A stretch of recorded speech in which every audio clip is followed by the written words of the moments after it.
Praise the lord ప్రియులారా, ప్రభు మాట్లాడుతుండగా విందాము. దేవుడు మన పాస్టర్స్ లైఫ్ని చాలా జాగ్రత్తగా చూడమంటున్నాడు. ఎందుకంటే హోషేయ 6:9లో పాస్టర్ని band of pastors priests are murderers, they ambush and attack the innocent అని ఉంది. సో చూడండి మీ పాస్టర్స్ ఎలా ఉన్నారో. ఆ కాలంలోనే హోషేయ సమయంలోనే అప్పటి ప్రీస్ట్లు అంటే యాజకులు ఎలా ఉన్నారంట, బ్యాండ్ ఆఫ్ థీవ్స్ లా ఉన్నారంట, అంటే బందిపోటు దొంగల్లా ఉన్నారంట. వాళ్ళు ఏం చేస్తున్నారు, చర్చికి వచ్చే వాళ్ళను అటాక్ చేస్తున్నారు, చర్చికి వచ్చే వాళ్ళను వాళ్ళ వాళ్ళ దగ్గర ఉన్నవన్నీ దోచుకుంటున్నారు. ఇంకా ఏలి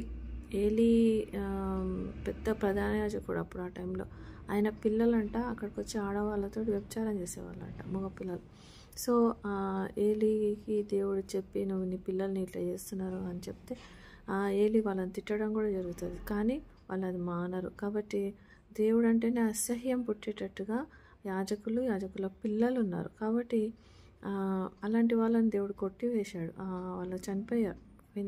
సో మన జీవితంలో కూడా మన పాస్టర్లు చాలా ఇంపార్టెంట్. మన లైఫ్లో మీరు వెళ్ళే చర్చ్ పాస్టర్ ఎలా ఉన్నాడు, ఆయన లైఫ్ ఎలా ఉంది, ఆత్మీయంగా ఎలా ఉన్నాడు.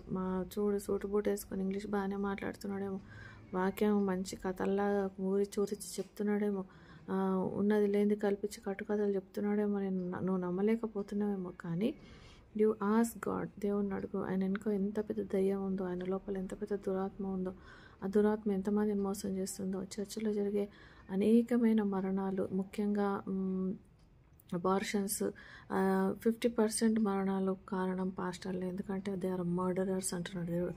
వాళ్ళు సాతానుకు కాంట్రాక్ట్కి వెళ్ళిపోతారు, వాళ్ళు సాతానుకు బలి ఇస్తుంటారు, చర్చిలో రోజు ఒకరిని కోసుకొని తింటున్నారు వాళ్ళు. సో మీ పాస్టర్లు ఎలా ఉన్నారు? మీ పాస్టర్లు నిజంగా కాపరలేనా, లేకపోతే గొర్రె చర్మం వేసుకున్న తోడేళ్ళ?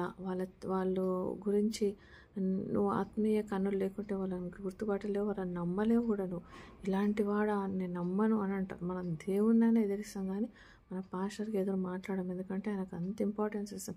కనబడే దేవుడు ఎవరు అంటే పాస్టర్ అంటాం. సో అలా నమ్ముతున్నాం కాబట్టి వాళ్ళు ఇష్టం వచ్చినట్టు మన జీవితాల్లో చేస్తున్నారు. కాబట్టి 55% కంటే ఎక్కువ పాస్టర్స్ ఇలా సతానికి ఆత్మ నమ్ముకున్న వాళ్ళు ధనాశపరులు. కొంతమంది ధనం కూడా ఆశ ఉండదు, ఓన్లీ ఆత్మలే వాళ్ళ టార్గెట్, సతాన్ ఏజెంట్లు అన్నట్టు. సో వాళ్ళు మనల్ని ఎంత బీదగా ఉంటూ ఎంతో మోసం చేస్తుంటారు.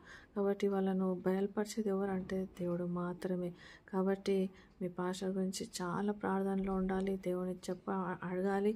తర్వాత అలాంటి పాస్టర్స్ ఉంటే వాళ్ళని దగ్గర నుంచి తప్పించుకొని తిరగాలి. ఆమేన్.